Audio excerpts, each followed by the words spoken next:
Hello friends, welcome to best English classes. मैं हूं प्रतीक तंवर और आज हम पढ़ रहे हैं थॉमस हार्डी की लिखी novel Tess of the d'Urbervilles, जिसका पूरा नाम है Tess of the D d'Urbervilles, a pure women faithfully presented. दोस्तों, इस नॉवल को लिखा गया 1887 से 1891 के बीच इंग्लैंड में और 1891 में ही इसे पब्लिश भी करवाया गया। तो आइए शुरू करते हैं। तो इस कहानी की शुरुआत होती है टेस डबरफील्ड नाम की एक जवान सुंदर लड़की से, जो इस नॉवल की प्रोटागोनिस्ट भी है। और ये रहते हैं साउथ वेस्ट इंग्लैंड के एक गांव में जिसका नाम है मार्लॉट। इस स्टोरी में सबसे पहले वो हमें एक डांस परफॉर्मेंस करती हुई दिखती है। ये डांस है मे मे डांस। ये वही मे मे डांस है, ये वही मे डे डांस है जिसे करते हुए एक यंग लड़के एंजल क्लैर से उसकी आंखें चार हो जाती है, उसे उससे प्यार हो जाता है। फ्रेंड्स, इस तरह के डांसर्स इंग्लैंड में काफ़ी फेमस थे। इस टेस की फैमिली बहुत ही गरीब है। टेस के पापा एक घोड़ा गाड़ी चलाते हैं। एक दिन टेस के पापा को पता चलता है कि एक बहुत ही बड़े खानदान से वो लोग बिलोंग करते हैं। इस खानदान का नाम है डी अबबलिस। ये डी अबबलिस फैमिली बहुत ओल्डेस्ट और नोबल फैमिलीज में से एक है इंग्लैंड की। पर अब इनकी फैमिली के पास में पैसा और पावर नहीं बची है। ये डी अबबलिस फैमिली को लगता है कि वाकई हम लोग इस फैमिली से हैं, तो ये बात हमारे लिए बहुत अच्छी है, क्योंकि हो सकता है ये चीज़ हमारी फैमिली को पॉवर्टी से निकाल सके, गरीबी से निकाल सके। अब दोस्तों, टेस की फैमिली के लिए ज़िंदगी जीने का सिर्फ एक ही साधन था, वो था उनका घोड़ा प्रिंस। अब टेस के पापा ने वो घोड़ा चलाना छोड़ दिया, तो टेस को सारी जिम्मेदारी अपनी फैमिली की अपने सिर पे लेने लगी। उसके ऊपर आ गई जिम्मेदारी और उसने घोड़ा चलाना शुरू कर दिया। टेस ने वो घोड़ा चलाना शुरू कर दिया, लेकिन एक दिन टेस की गलती से वो घोड़ा प्रिंस मर गया। अब फैमिली हॉर्स मर गया तो फैमिली को दिक्कतें तो आएंगी ही। अब घर चलाने के लिए पैसे की ज़रूरत थी, पर पैसा आए कहाँ से? टेस को बहुत बुरा लगा, तो अब वो जीने के लिए कुछ करना चाहती थी।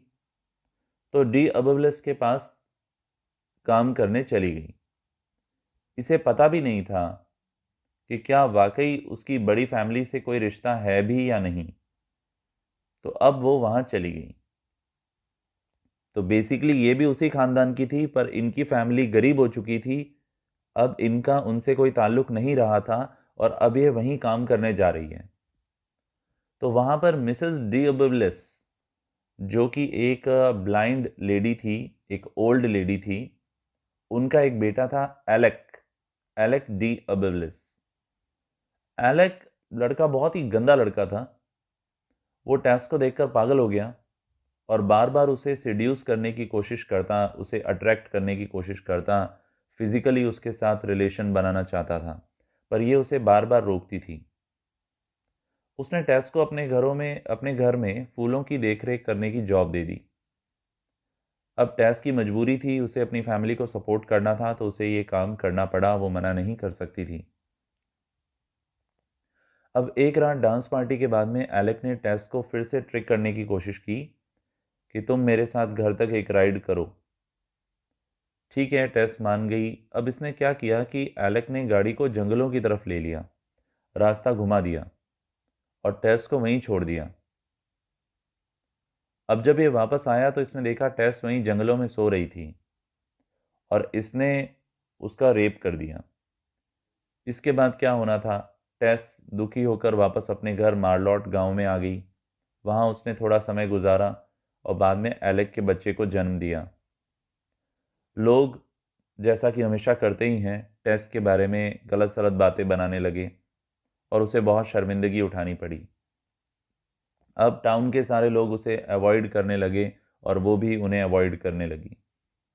अब दोस्तों, एलेक का जो बच्चा हुआ उसको इसने नाम दिया सौरो। सौरो यानी दुख, क्योंकि टेस ने अपनी ज़िंदगी में दुख ही दुख देखा था, उसे दुख ही दुख मिला था, तो उसने अपने बच्चे का नाम भी सौरो रख दिया।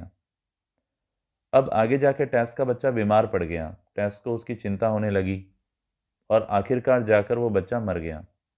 टेस ने खुद उस बच्चे को बरी किया, उसे दफनाया। अब टेस की पूरी कम्युनिटी उसे जज करने लगी, तो वो बहुत परेशान हो गई। उसने सोचा कहीं और जाकर वो काम करेगी, तो वो एक डेयरी फार्म में चली गई। डेयरी फार्म का नाम था टेल बोथेरी डेयरी फार्म। वहां जाकर वो एक मिल्क मेड, एक दूध वाली बन गई। अब उसका समय बड़े संतोष के साथ गुजर रहा था। वहां पर 3 लड़कियां उसकी दोस्त बन गई, इज हुएट, फ्रेटी प्रिडल और मैरियन। और फ्रेंड्स, कहानी की शुरुआत में, बिल्कुल स्टार्टिंग में, मे डे डांस के दौरान जो लड़का उसे मिला था, एंजल, वो लड़का उसको यहां पर दोबारा मिला डेयरी फार्म में। वो यहीं काम करता था। वो यहाँ पर कुछ फॉर्मिक मेथड सीख रहा था। ये कोई मेथड होता है डेयरी से रिलेटेड। अब यहाँ पे जो लड़कियां काम करती थी वो इस लड़के एंजल को बहुत पसंद करने लगी, पर एंजल को सिर्फ टेस पसंद थी। तो एंजल और टेस का लव अफेयर स्टार्ट हो गया। एंजल टेस से शादी करना चाहता था, पर टेस ने मना कर दिया, क्योंकि टेस ये सोचती थी कि वो एंजल से शादी करने के लायक नहीं है, और डरती थी कि वो अपना पास्ट एंजल को कैसे बताए। अब एंजल को वहाँ से फिर अपने घर जाना पड़ा। वो अपने घर चला गया। वहाँ जाकर उसने देखा कि इसके भाई जो हैं वो पॉर्सीन बन चुके हैं। पॉर्सीन यानी पादरी, चर्च के जो पादरी होते हैं। अब पॉर्सीन बनने के बाद वो लोग और भी ज़्यादा नैरो माइंडेड हो गए और डिसअप्रूविंग भी। एंजल को पता लगा कि उसके भाई लोग कभी भी टेस के साथ उसकी शादी को एक्सेप्ट नहीं करेंगे। पर एंजल वापस आ गया और उसने टेस को प्रपोज किया। टेस फाइनली मान गई, पर एक घबराहट के साथ, हेजिटेशन के साथ। अब वेडिंग की नाइट को एंजल ने टेस को बता दिया कि इससे पहले भी उसके अफेयर रह चुके हैं, लंदन में एक महिला के साथ। अब टेस भी एबल थी कि वो एंजल को अपना सच बता सकेगी, पास्ट में उसके साथ क्या हुआ। बट बहुत ही अनएक्सपेक्टेड रिएक्शन हुआ एंजल का ये बात सुनकर। वो एक्सेप्ट ही नहीं कर पा रहा था इस बात को। वो एकदम शॉक हो गया और वो ये सोचने लगा कि जब उसकी फैमिली और सोसाइटी को पता चलेगा तो लोग क्या सोचेंगे। लोग तो पहले ही इस शादी के खिलाफ थे।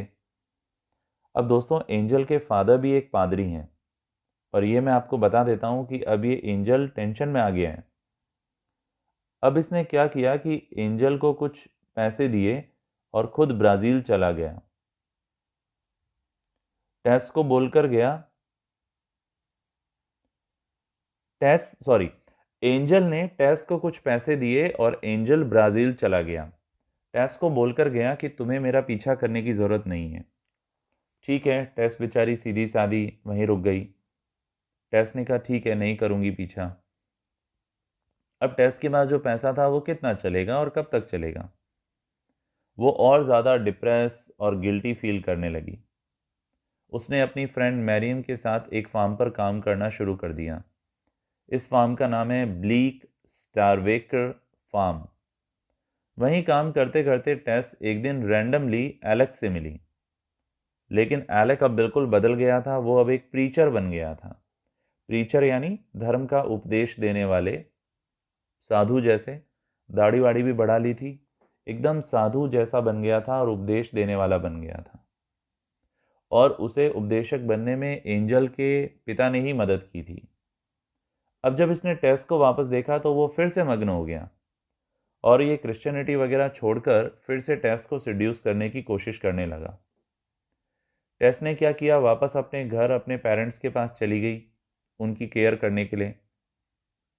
पर कुछ समय बाद टेस के पापा की डेथ हो गई। अब टेस की फैमिली और ज़्यादा दिक्कतों में आ गई। तो अब एलेक ने टेस को ऑफर किया कि मैं तुम्हारी और तुम्हारी फैमिली की हेल्प कर सकता हूँ, बट उसके लिए तुम्हें फिर से मेरे पास आना होगा। अब फ्रेंड्स, उधर एंजल ब्राज़ील में बीमार पड़ गया। तो उसने डिसाइड किया कि ये वापस अपने घर जाएगा, और उसने ये भी रियलाइज़ किया कि इस सब में टेस की कोई गलती नहीं थी। उसने टेस को माफ़ कर दिया। एंजल वापस आ गया। उसने टेस को बहुत ढूंढा, पर टेस उसे कहीं नहीं मिली। फाइनली टेस को ढूंढते ढूंढते ये एक बोर्डिंग हाउस में पहुंचा। यहाँ इसे टेस मिली, लेकिन टेस ने इससे कहा कि अब बहुत देर हो चुकी है, अब मैं एलेक के साथ हूँ, तुम यहाँ से जा सकते हो। अब एंजल वहां से जा ही रहा था कि तभी एलेक और टेस के बीच कुछ आर्ग्यूमेंट हो जाती है और टेस किसी नुकीली चीज से एलेक का मर्डर कर देती है। अब एंजल और टेस वहां से भाग जाते हैं। एंजल को अब भी यकीन नहीं हो रहा था कि टेस जैसी सीधी सादी लड़की ने एक मर्डर कर दिया।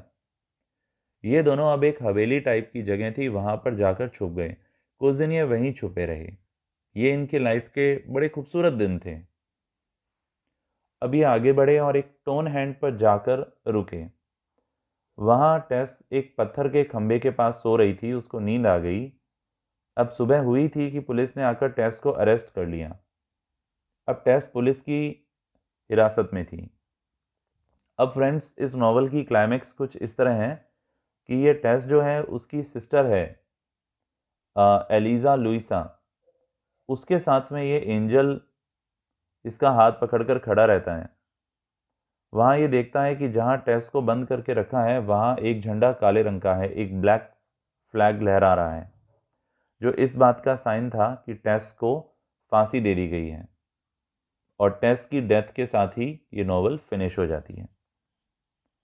फ्रेंड्स, अगर आपको मेरी ये छोटी सी कोशिश अच्छी लगी तो प्लीज़ प्लीज़ प्लीज़ इस वीडियो को लाइक करें और कमेंट बॉक्स में अपना फीडबैक दें। यदि चैनल पे नए हैं तो जल्दी से सब्सक्राइब करें और बेल बटन को हिट करें। आप कमेंट बॉक्स में मुझे ये भी बता सकते हैं कि और ऐसे कौन से टॉपिक्स हैं जिनकी हिंदी आप मुझसे चाह रहे हैं। Thank you so much. फिर मिलेंगे एक और टॉपिक के साथ। Bye bye.